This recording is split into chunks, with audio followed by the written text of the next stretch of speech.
नमस्कार। लीला पुरुषोत्तम श्रीकृष्ण एकसप्ततितम अध्याय इंद्रप्रस्थे भगवान श्रीकृष्ण द्वितीय भाग।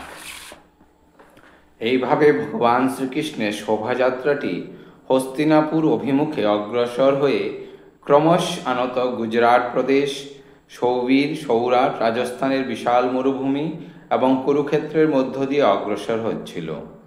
পথে শোভাযাত্রীরা বহু গিরি, নদী, নগর, গ্রাম, গোচারণ ক্ষেত্র ও খনিজ ভূমির মধ্য দিয়ে অতিক্রম করছিল। হস্তিনাপুর অভিমুখে চলাকালীন ভগবান শ্রীকৃষ্ণ দুঃসতী ও সরস্বতী নদী এবং পাঞ্চাল ও মৎস্য প্রদেশ দুটি অতিক্রম করে অবশেষে ইন্দ্রপ্রস্থে উপস্থিত হলেন। পরমেশ্বর ভগবান শ্রীকৃষ্ণ সাধারণের অদর্শনীয়, এই জন্য রাজধানী হস্তিনাপুরে ভগবান শ্রীকৃষ্ণের উপস্থিতি সংবাদ শুনে আনন্দে উল্লসিত ও রোমাঞ্চিত মহারাজ যুধিষ্ঠির শ্রীকৃষ্ণকে যথাযথ সম্বর্ধনা জানাতে নগরের বাইরে এলেন। তিনি নানা বাদ্যগীত শুরু করতে আদেশ দিলেন। শাস্ত্রজ্ঞ ব্রাহ্মণরা উচ্চস্বরে পবিত্র বৈদিক মন্ত্র উচ্চারণ করতে শুরু করলেন। ঋষিক বা ইন্দ্রিয়ের ঈশ্বর হওয়ায় ভগবান শ্রীকৃষ্ণের আর এক নাম হচ্ছে ঋষিকেশ। ইন্দ্রিয় সকল যেমন জীবন স্পন্দনে মিলিত হয়, মহারাজ যুধিষ্ঠিরও ঠিক সেইভাবেই কৃষ্ণকে অভ্যর্থনা করতে এগিয়ে গেলেন।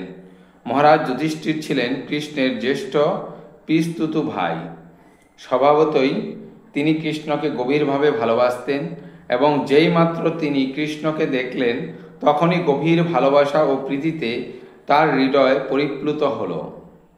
বহুদিন হলো মহারাজ যুধিষ্ঠির ভগবানকে দেখেননি, তাই এই মুহূর্তে কৃষ্ণকে তার সম্মুখে দেখতে পাওয়ার জন্য নিজেকে সবচেয়ে সৌভাগ্যবান বলে মনে করলেন। তাই গভীর অনুরাগে তিনি তখন কৃষ্ণকে বারবার আলিঙ্গন করতে লাগলেন। ভগবান শ্রীকৃষ্ণের চিরন্তন রূপ হচ্ছে লক্ষ্মী দেবীর শাশ্বত আশ্রয়। এই জন্য কৃষ্ণকে আলিঙ্গন করা মাত্র তিনি সম্পূর্ণভাবে জড়কলুষতা থেকে মুক্ত হলেন এবং তখনই তিনি পরম উল্লাসে দিব্য আনন্দ সাগরে নিমজ্জিত হলেন। আনন্দে অতিভূত হওয়ায় তার দেহ পুলকিত হলো এবং নয়ন অশ্রুপূর্ণ হলো। তখন তিনি ঐহিক জীবনকে তুলে গেলেন। তারপর কৃষ্ণকে নিজের মামাতো ভাই মনে করে সহাস্যে দ্বিতীয় পাণ্ডব ভীম গভীর অনুরাগে তাকে আলিঙ্গন করে দিব্য আনন্দে নিমগ্ন হলেন। গভীর আবেগে তিনি তখন ঐচ্ছিক জড়জীবনকে বিস্মিত হলেন। তারপর শ্রীকৃষ্ণ স্বয়ং অপর তিন পাণ্ডব অর্জুন, নকুল ও সহদেবকে আলিঙ্গন করলেন। আনন্দে অভিভূত পাণ্ডবদের নয়নশ্রু প্লাবিত হল। অন্তরঙ্গ সখা কৃষ্ণকে অর্জুন বারবার আলিঙ্গন করতে লাগলেন। আলিঙ্গনের পর অনুজ, নকুল ও সহদেব কৃষ্ণের চরণ কমলে পতিত হয়ে তাকে প্রণাম করলেন। তারপর উপস্থিত ব্রাহ্মণ ও ভীষ্ম, দ্রোণ, ধৃতরাষ্ট্রাদি জ্যেষ্ঠ কৌরবদের কৃষ্ণ ক্রমে ক্রমে নমস্কার করলেন। কুরু, সঞ্জয়, কৈকেয়ী আদি বিভিন্ন প্রদেশের সঙ্গেও ভগবান শ্রীকৃষ্ণ যথাযথ শুভেচ্ছা বিনিময় করলেন। ব্রাহ্মণ সহ সুত, মগধ ও বন্দিন প্রভৃতি স্থাবকেরা ভগবান শ্রীকৃষ্ণের সশ্রদ্ধ বন্দনা আরম্ভ করলেন। ভগবান শ্রীকৃষ্ণে তুষ্ট করবার জন্য গন্ধর্বের ন্যায় শিল্পী ও বাদ্যবাদকেরা এবং বিদূষকরা আনক, দুন্দুভি, শঙ্খ, সিঙ্গা, বীণা, মৃদঙ্গ, ভেরী, তুর্য আদি বাদ্যযন্ত্র বাদন আরম্ভ করলেন। এইরূপে সর্বতোভাবে ঐশ্বর্যশালী হস্তিনাপুর মহানগরে সর্বাকর্ষক লীলা পুরুষোত্তম ভগবান শ্রীকৃষ্ণ স্বয়ং প্রবেশ করলেন। সেই সময় সকলেই ভগবান শ্রীকৃষ্ণের দিব্য নাম, রূপ, গুণ আদি কীর্তন করে পরস্পর গোবিন্দ মহিমা ও গুণাগুণ করলেন। মত্ত হাতির সুরের দ্বারা হস্তিনাপুরের রাজপথ, সরণি ও গলিগলিতে সুগন্ধি জলসিঞ্চন করা হলো। হস্তিনাপুরের বিভিন্ন অঞ্চলের সরণি ও অট্টালিকাগুলি রঙিন পতাকাদির দ্বারা সুশোভিত করা হলো। গুরুত্বপূর্ণ রাজপথের সংযোগস্থলে স্বর্ণময় তোরণের সুধারে সুবর্ণ কলস দ্বারা সুসজ্জিত করা হলো। এই সাজসজ্জা ও শোভায় হস্তিনাপুরের বিপুল ঐশ্বর্য ও সমৃদ্ধি কীর্তিত হলো। এই মহোৎসবে অংশগ্রহণকারী নগরবাসীরা সকলে সুগন্ধি কুসুমহার ও রঙিন বস্ত্রালঙ্কারে সজ্জিত হয়ে হস্তিনাপুরের নানা স্থানে সমবেত হলেন। গৃহের বিভিন্ন কার্নিশ, প্রাচীর, অঙ্গনতল, স্তম্ভ ও স্তম্ভশীর্ষগুলি শতসহস্র দীপ দ্বারা আলোকিত করা হলো। দূর থেকে এই দীপালোককে দীপাবলি উৎসবের মতো দেখাচ্ছিস। গৃহের দেওয়ালের জ্বলন্ত সুগন্ধি ধূপ ও খিড়কি থেকে বহির্গত ধূম্ররাশি এক সুমধুর পরিবেশ সৃষ্টি করল। প্রতিটি অট্টালিকার শীর্ষদেশে পতাকা উঠছিল এবং ছাদে রাখা অতুজ্জ্বল সুবর্ণ কলস সেখানকার শোভাবর্ধন করছিল। ভগবান শ্রীকৃষ্ণ পাণ্ডবদের পুরী হস্তিনাপুরে প্রবেশপূর্বক মনোরম পরিবেশ উপভোগ করে তিনি ধীর গতিতে সম্মুখে অগ্রসর হলেন। একমাত্র দর্শনীয় পুরুষ পরম সুন্দর ভগবান শ্রীকৃষ্ণ পথ দিয়ে যাচ্ছেন শুনে গৃহের যুবতীকুল এই সবাকর্ষক নয়নমোহন পুরুষটিকে দর্শনের জন্য খুবই উদগ্রীব হয়ে উঠলেন। শ্রীকৃষ্ণের দর্শন লাভের জন্য দ্রুত বেগে ধাবিত হওয়ায় তাদের বস্ত্র ও কবরী শিথিল হল।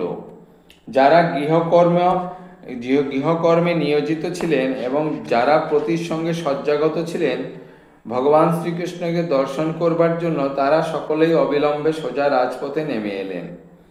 হাতি ঘোড়া ও পদাতিক সেনাসহ শোভাযাত্রায় প্রচুর লোক সমাগম হলো। এই বিপুলজন সমাবেশে কৃষ্ণকে যথাযথভাবে দেখতে না পেয়ে কেউ কেউ অট্টালিকার ছাদে গিয়ে উঠল। সহস্র সহস্র রানীসহ শ্রীকৃষ্ণকে পথে যেতে দেখে তারা পরম তৃপ্তি লাভ করল। তারা এই শোভাযাত্রার উপর পুষ্পবৃষ্টি করতে করতে অন্তর দিয়ে ভগবান শ্রীকৃষ্ণকে প্রেমালিঙ্গন করে সাদরে অভ্যর্থনা করল। সহস্র সহস্র মহিষীদের মধ্যে নক্ষত্রালোকিত আকাশে পূর্ণচণ্ডের মতো শোভিত ভগবান শ্রীকৃষ্ণকে দর্শন করে তারা পরস্পর নানা কথা বলা বলি আরম্ভ করল। একজন যুবতী অপর একজনকে বলল, সখী, এইসব মহিষীরা যে কত পুণ্যকর্ম করেছেন তা অনুমান করা দুঃসাধ্য, কেননা তারা সর্বদাই শ্রীকৃষ্ণের হাস্যোজ্জ্বল বদন সুধা পান করছেন ও প্রেম দৃষ্টি উপভোগ করছেন।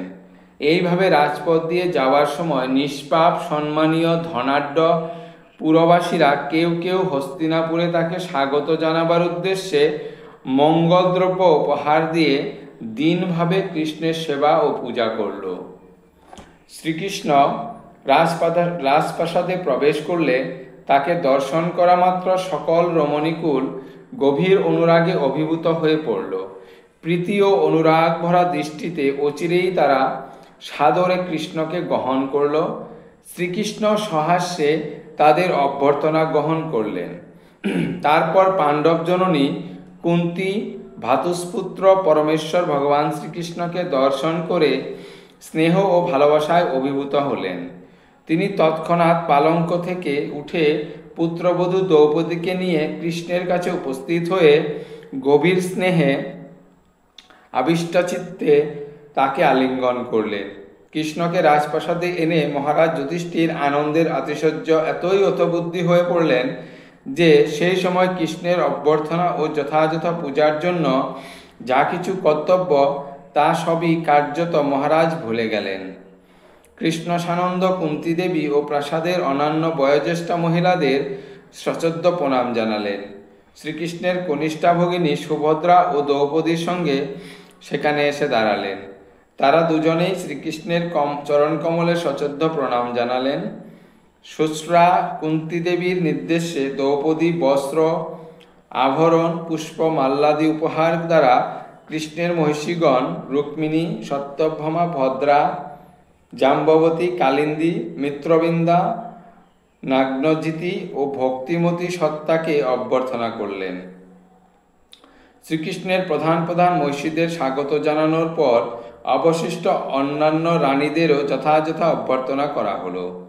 শ্রীকৃষ্ণের বিশ্রামের ব্যবস্থা করে মহারাজ যুধিষ্ঠির কৃষ্ণের মহিষীবৃন্দ, সেনানীবৃন্দ, মন্ত্রীগণ ও সচিবদের জন্য আরামপদ বাসস্থানের আয়োজন করলেন।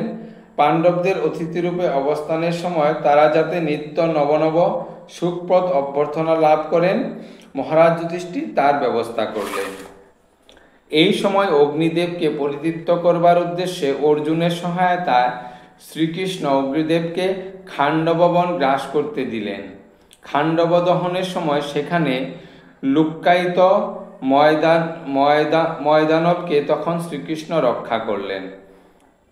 জীবন রক্ষা পাওয়ায় শ্রীকৃষ্ণ ও পাণ্ডবদের প্রতি কৃতজ্ঞতাবশত ময়দানব হস্তিনাপুরে একটি অত্যভূত সভাগৃহ তৈরি করে দিল।